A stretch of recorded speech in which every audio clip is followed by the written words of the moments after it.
na magpadala siya ng mga manggagawa sa kanyang bukirin. Humayo kayo. Sinusugo ko kayong parang mga kordero sa gitna ng mga asong gubat. Huwag kayong magdala ng lukbutan, supot o panyapak. Huwag na kayong titigil sa daan upang makipagbatian kanino man. Pagpasok ninyo sa alinmang bahay, sabihin muna ninyo, maghari nawa ang kapayapaan sa bahay na ito. Kung maibigin ang kapayapaan sa nakatira roon, sa kanila ang kapayapaan. Ngunit kung hindi sila magkakamit nito. Manatili kayo sa bahay na inyong tinutuluyan. Kanin ninyo at inumin ang anumang idulot nila sa inyo, sapagkat ang manggagawa ay may karapatang tumanggap ng kanyang upa. Huwag kayong magpalipat-lipat ng bahay. Kapag tinanggap kayo sa alinmang bayan, kanin ninyo ang anumang ihain sa inyo, pagalingin ang mga may sakit doon at sabihin sa bayan na lalapit na ang paghahari ng Diyos sa inyo. Mga kapatid, ang mabuting balita ng Panginoon. Pinupuri ka namin, Panginoong Hesukristo. Magsiupo po ang lahat at makinig sa homilya. Isang magandang umaga po sa inyong lahat. Pakibating katabi ng pinagpalang linggo. Pinagpalang linggo rin sa mga nasa barangay na nakakapakinig ng ating banal na misa, sa mga nasa tahanan na nagsisimba via online, at sa lahat ng nasa abroad. Kasama po kayo sa aming banal na pagdiriwang dito sa ating parokya. Kay buti ng Diyos. Naniniwala ba kayo doon? Pumalakpak nga ang mga nakatanggap ng kabutihan ng Diyos. Ako rin. Yung mga hindi, intayin mo lang. No? May araw ka din. No? Ay, hindi pala gano'n. No? Talaga namang gano'n. No? Intayin natin ang kabutihan ng Diyos. Pero, ang tanong, paano ba naging mabuti ang Diyos?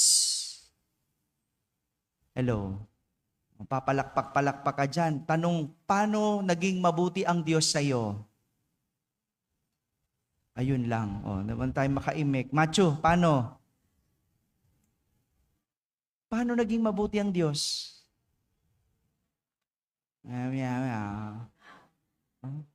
Yan ang magandang tanong. Paano ba naging mabuti ang Diyos? Mahirap nakikipalakpak ka lang. No? Pero hindi mo naman naramdaman ang kabutihan ng Diyos. Ito po ang binibigyang diin ng ating mga pagbasa sa araw na ito. Kung hindi mo alam kung paano naging mabuti ang Diyos sa iyo, pakinggan mo ito. Sa ating unang pagbasa, ikinumpara ni Propeta Isaías ang kabutihan ng Diyos sa isang ina. Sino po mga nanay na dito? Taas niya ang kamay. Yan, mga nanay. Salamat po, mga nanay. Kinumpara sa mga katulad ninyo ang kabutihan ng Diyos. Ang sabi ni Propeta Isaías, parang ina ang kabutihan ng Diyos, nagbibigay ng kalinga, nagpapanatili ng kalusugan at ng kailangan. Mga nanay, ganyan po ba kayo? Hello. O sige, wag ko na lang tanungin ng mga nanay. Sino po mga anak dito? Taas niya ang kamay. Lahat tayo anak. No? Mga nanay, anak din kayo, di ba? Check nyo nga kung yung mga nanay ninyo naging mabuti ba? Nagpanatili ba ng kalusugan? Nagbigay ng kalinga? O pinabayaan kayo? Nagbigay ba ng pangangailangan? Hirap sumagot, di ba? No? Ganyan ang kabutihan ng Diyos. Parang isang ina. Natural sa nanay ang magbigay kalinga. Kaya hindi ka nanay kung hindi ka nangangalaga sa anak. Hindi mo pinangangalagaan ang iyong mga anak. Natural sa nanay ang magbigay ng pangangailangan ng anak. Tama? Natural sa nanay yung magbigay ng kalusugan sa anak. Di ba? Kapag may sakit ang anak, dapat hindi mapakali ang nanay.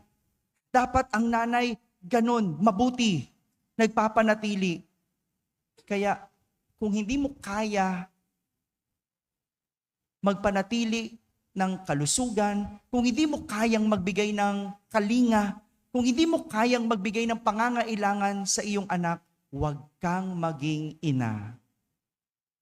Hello. Linggo-linggo, nagbibinyag ako. At pabata ng pabata, ang mga nanay na nagpapabinyag, hindi ko alam, no? Hindi ko alam kung alam ba niya yung kanyang sitwasyon. No? Karga-karga niya yung bata, no? Ang liit-liit nung bata, no? Nanay na. Wala pa atang 16, nanay na. May sanggol na. Sabi ko, paano magbibigay kalinga ito? Kung siya mismo kailangan pa ng kalinga. Paano magbibigay ng kalusugan ito? Kung siya mismo kailangan pa ng sustansya. Tingnan ko, bata, oh. Teenager. Oh. Okay, magmadali. Ha? Mahirap maging ina. O kahit hindi ina, mahirap maging magulang. Kasi kailangan nagbibigay ka ng kabutihan. Sa panahon ngayon, ang hirap maging magulang. Pag tinitignan ko mga magulang ngayon, ramdam ko ang hirap. Bakit? Kasi kahit anong buti mo, kahit anong galing mong magulang, paglabas ng mga anak, hindi mo na alam. Hindi mo naman tinuruan magmura. Pero naririnig mo ang anak, nagmumura. Ba't ganun? Hindi mo naman tinuruan mag-Ingles. Hindi ka nga marunong mag-Ingles eh. Pero ang mga bata ngayon, Inglesero. No? Ba't ganun? Ha? Sa gadget, di ba? No? O, di gadget, di ba? Pero tignan mo, saan napupulot yun? Minsan hindi na sa magulang eh. Kaya ang hirap. Eh what more yung magbigay ng kalinga, magbigay ng kalusugan, magbigay ng pangangailangan. Kaya kung hindi mo kayang isuko yung para sa'yo, huwag kang maging ina. Kung kaya mong hindi na bumili ng lipstick, kung kaya mo hindi na maglagay ng kilay, yan, pwede ka nang maging nanay, di ba? O, kasi wala nang lipstick pagka nanay. No? Unahin mo muna yung gatas. Father, ganun ba yon? Dapat pagka nanay na, pangit? Hindi naman, pero yung isusuko mo, yung para sa'yo, yung kakainin mo, isusubo mo, di ba dapat ibibigay mo? Wala nang gimmick-gimmick yan. Wala nang tambay-tambay yan. Pag nanay ka na, ikaw na ang nagbibigay ng kabutihan. Ikaw ang nagbibigay kalinga, kalusugan sa iyong anak. At ganyan ang Diyos. Ganyan ang kabutihan ng Diyos.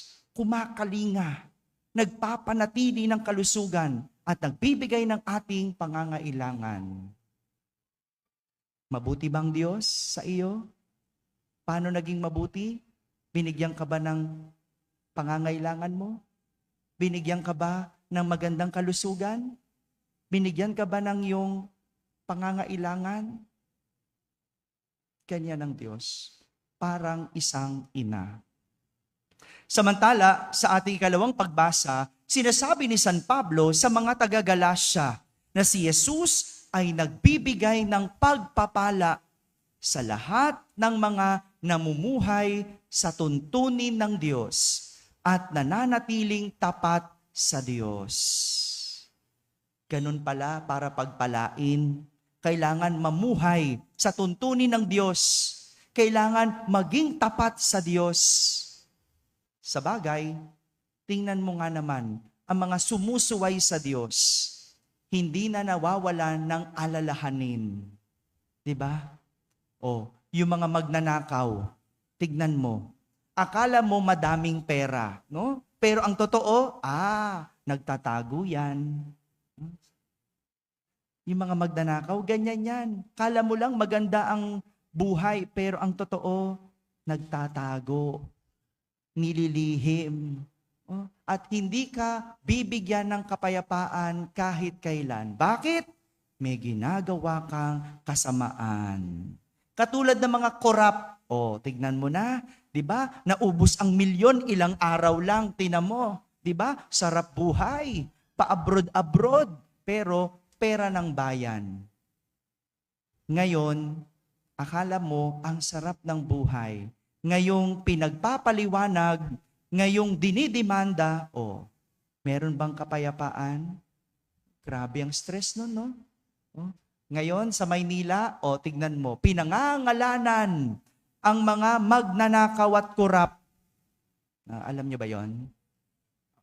Huwag mo nang pangalanan, di ba? Pinangalanan na baka ako'y mapatay pa dito, di ba? Pero, tingnan mo, sa kaunting ginhawa, ano kapalit? Stressful na buhay. Sarap ka noon, dusa ka ngayon. 'Di ba? Ganyan. Nasisira ang pagpapala. Sino may gawa? Tayo. Gusto mo malusog na pangangatawan. Sinong sumisira? Ikaw. Ikaw ang nagbibisyo Gusto mo malakas, pero ayaw mong tumigil sa kahakain ng bawal. 'Di ba? Tingnan mo. Kaya kapag sinusuway mo talaga ang tuntunin ng Diyos, walang pagpapala. Gusto mo, sumakses ka. No? Gusto mo, yumaman, pero tamad. Ayaw mag-ipon. Ayaw magtabi. Sinong sumisira sa pagpapala? Ikaw. Ikaw. Gusto mo makatapos ng pag-aaral, pero ayaw mong mag-aral. Hello. Mag-aral, ha? Mag-aral. Kaya sira, walang pagpapala kasi hindi sumusunod sa tuntunin. Para pagpalain, matutong sumunod sa tuntunin. Kaya naman sa ating ebanghelyo, narinig natin na sinasabi ni Jesus sa kanyang mga hinirang na alagad na huwag nang magdala ng kahit ano sa paglalakbay. Sabi niya, huwag magdala ng lukbutan, ng supot. Huwag na magdala ng panyapak. At anong dalhin? Kapayapaan. Kapayapaan. Kaya ba natin yon? Hello? Kaya ba natin ang dala lang sa buhay, kapayapaan? Ba't di makasagot yung iba? No, naintindihan ko po kayo. No? Katulad ng nanay ko, hindi makaalis ng walang bag. No, yung nanay ko, lagi may bag. Sabi ko, ma, ang laman niyan, rep. Ang laki. No? Tapos lagi sabihin, sakit ng balikat daw niya. No? Naintindihan ko yung mga babae gano'n, no? Yung parang, yung kapayapaan nila, nasa bit-bit nila. No? Hindi makaalis kapag walang make-up. Hindi ko alam, no? Kasi doon inasa yung ganda. Pag hindi naka-make-up, pakiramdam kulang. No? Yung nanay ko, may laging bag. Sinisilip ko, ano kaya laman nun? No? Sabi niya, huwag kang makialam. No? Hindi ko na nga pinakikialaman kasi mag-aaway lang kami. No? Huwag kayong mag-alala. Ako din naman guilty. No? Dahil minsan, nalimutan ko yung cellphone ko. No? Pinapadala ko pa kina Ate Jonah. Padala mo nga dito yung cellphone ko sa katedral. No? Kasi pakiramdam ko, hindi makukumpletong araw ko nang wala yung cellphone kasi naandun lahat, no, yung contact, yung kakausapin ko. At tingnan mo nga naman, tingnan mo ang nagawa ng cellphone. Sinira ang ating kapayapaan. Tama? No? Yung hindi na ako mapakali pag wala yung cellphone. No? Parang hindi magpapatuloy ang buhay ang araw nang wala yung cellphone. Nung araw, kapag nag-usap, magkikita ng alauna, wala namang cellphone, di ba? Natututo ka mag-intay, no? Pero nung may cellphone na, no, hindi ka na pasensyoso. Nawala na yung pasensya, no? 1:05 pa lang, nasan ka na? Kanina pa ako dito, di ba? Ganyan, di ba? Text na ng text agad, no? At yung cellphone din, tinuruan ka pang magsinungaling. Anong sagot mo? No? On the way na. Pero ang totoo, ayun, no? Gigising ka pa lang, no? Maliligo ka pa lang. Pero sabi mo, on the way na. On the way na. Tapos sisisihin mo pa, kasi hirap sumakay lahat, di ba? Tingnan mo ginawa ng cellphone. No? Sinira ang kapayapaan. No? Alam nyo, ganyan din sa bahay namin. Sinira ng cellphone ang kapayapaan. Yung nanay ko, tuwing tumatawag ako, yung hindi pa nag-aasawang kuya ko, lagi sila nag-aaway. No? Binubuking ko na yung pamilya ko. No? Akin na lang para walang magagalit sa akin. No? Lagi sila nag-aaway. No? Pag tumawag ako, pagsabihan mo nga yung kuya mo. Sabi ko, ma, bakit? No? Paano naman? No? Sabi ng nanay ko, bukas ang electric fan, bukas ang TV, tapos nagsi-cellphone. Sabi ko, ma, ang simple-simpleng bagay, sinisira mo araw mo. Sabi niya, sayang kuryente, sira araw. Yung gano'n. O sige, kakausapin ko kuya ko. Biruin mo, kuya ko, ako mangangaral. Diba? Pero sige na, no? Kakausapin ko, kuya, ano ba yan? Bakit ba? Sabi niya, bakit? Wala naman akong ginagawa. Wala na nga akong ginagawa eh. Sabi niya, kasi pagkakausapin ka daw, naka-cellphone ka na naka-cellphone. Hindi ka, wala nang tawag ang nanay ko, wala nang reklamo. Kaya umuwi ako minsan ng bahay namin. Pagbukas ko ng pinto, nakita ko kuya ko nasa sala, bukas ang TV, bukas ang electric fan, nagsi-cellphone. Bay, sabi ko, wala naman nagbago. Baka siguro yung nanay ko naging pasensyosa na. No? Nagbago na siya. Hinayaan na lang niya, nakinig sa akin. Huwag mo na sirain araw mo. Hinanap ko nanay ko, pagkakita ko sa kwarto, nakita ko nanay ko, nagsi-cellphone na din. Marunong na mag-Facebook. Tinuruan ng kuya ko na lang mag-cellphone para manahimik. No? Ngayon, gano'n na rin. Bukas ang TV, bukas ang electric fan, nagsi-cellphone. Di ba, ma? Yan. Nanay ko, di ba? Hindi, nasa bahay po. Wala dito. Tingnan mo. Kung minsan, pakiramdam natin, yung kapayapaan natin, nasa material. Yung di tayo matahimik ng wala, yon. Hindi ka matahimik ng walang pera. Hello? Yung ang init ng ulo mo pag walang pera. Alam nyo, aminin ko, hindi at peace ang puso ko kanina pa. Kasi ulan ng ulan. Mamaya, may misa sa Postigo. Sabi ko, Lord, ano ba to? Pero, saan ba ang kapayapaan sa akin? Nasa ulan ba? Sa ulan ko ba iaasa na kapag hindi umulan, dapat payapa na ako? Kapag umulan, masira araw ko? At binabalik ako ng ating mga pagbasa na ang pagpapalat kapayapaan ay tanging nasa Diyos. Tanging nasa Diyos. Kung umulan man o umaraw, magtatampo pa ba ako sa Diyos?